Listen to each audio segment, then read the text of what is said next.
Lulzim të përshëndes, faleminderit shumë për kohën edhe në këtë orë të fundit që supozohet të ishin festive pranë familjes. Faleminderit që në Balkan Update. Faleminderit për ftesën.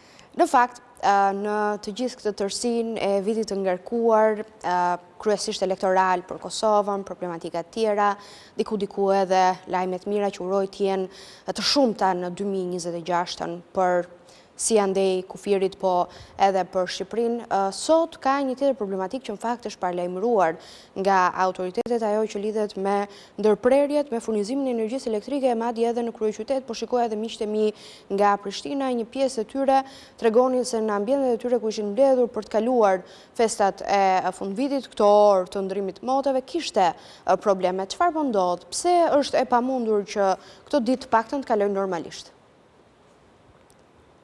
Po si pas njoftimit zyrtar që kemë që edhe ju në kronikën e juaj, zyrtarët e regulatorit të energjisë elektrike, po edhe të rrjetit të shpërndarjes në Kosovë KEC, kanë paralajmëruar që do të ketë mungesë energjisë elektrike si rezultati mbi ngarkesës për shkak të shtimit të konsumit të energjisë elektrike si nga ana e qytetarëve të Republikës Kosovës, po ashtu ata arsyetohen që edhe nga ana e biznesit. Andaj përveç që kanë bërë thirrje qytetarëve të Republikës Kosovës që të kenë, si them, kujdes me kursimin e energjisë elektrike, që të jenë më racional në shpenzimin e energjisë elektrike, po ashtu i kanë bërë thirrje edhe biznesit që mundësisht në periudhat të pasditës ose në periudhat e ndrimit të natës ta shfrytëzojnë më shumë energjinë elektrike.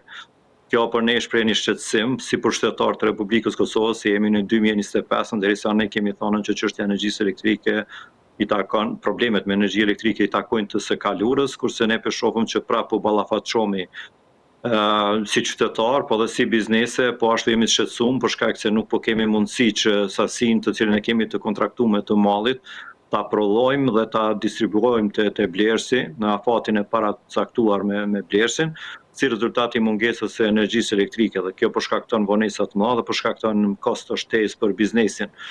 Kështu që për ne është befasuese edhe thirrjet e tilla, për shkak se rrjeti urdhërosh të mirëmbahet, rrjeti urdhërosh si them të rritet kapaciteti i shfrytëzimit të rrjetit. Qytetarët nuk janë fajtor, pas bizneset nuk janë fajtor që nuk është mirëmbajtur rrjeti ose që nuk është bërë një investim në rrjet. Kjo vetëm në Kosovë ndëgjon këtë që ka mbi ngarkesë dhe duhet të reduktohet sasia ose duhet të reduktohet energjia elektrike. Në vendet e rajonit, po në Evropë kjo nuk diskutohet.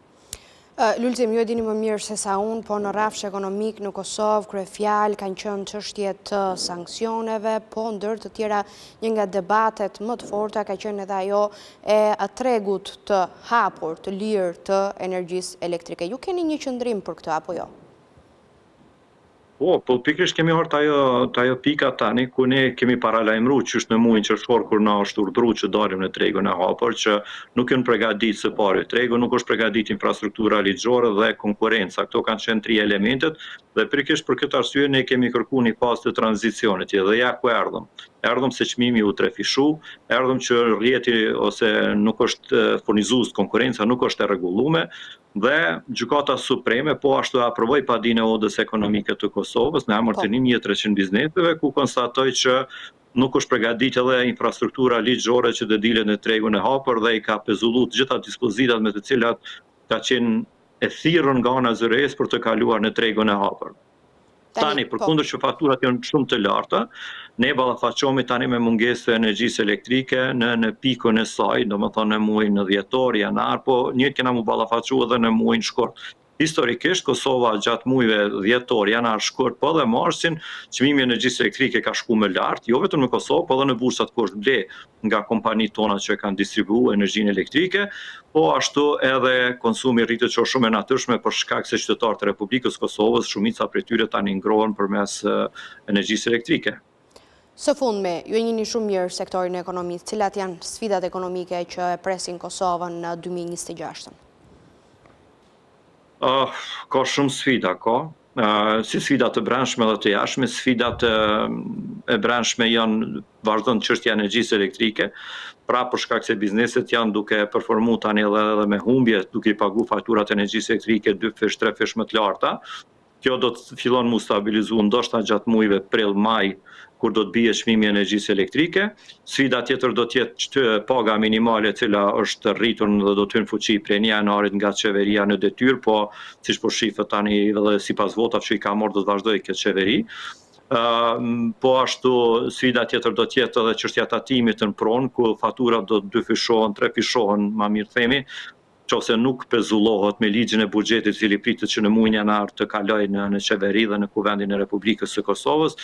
Në sfidat e jashtme janë dialogu i pezulluar me Shtetet e Bashkuara të Amerikës, masat të ndëshkuese që kemi pas sipas paralajmërimit në fillim vit do të largohen, që është një lajm shumë i mirë, po ne duhet ta shpejtojmë ritmin dhe të përfitojmë fondet, jo vetëm ato që kena të mbrapa, sidomos me fondin e planit të rritjes, po edhe me fondet e tjera, kurse në planin e brendshëm sfidat e biznesit do të jenë edhe reforma në politika fiskale, reforma në sistemin e arsimit, reforma në sundimin e ligjit dhe kështu me radhë. Ka shumë sfida, ne lutemi që të kemi udhëheqës të institucione, sidomos të dikasterëve të caktuar, ministra që do të jenë kompetent, me integritet, transparent dhe vendimars. Oda ekonomike do të jetë 24 orë në 7 ditë të javës partneri gjitha institucioneve për të mirën e zhvillimit ekonomik të vendit. Lulzim, të falenderoj shumë, jo vetëm për këtë analizë, por për gjithë bashkëpunimin që ne kemi pasur për gjatë këtij viti për çështje të rëndësishme, sidomos me karakter ekonomik për Kosovën.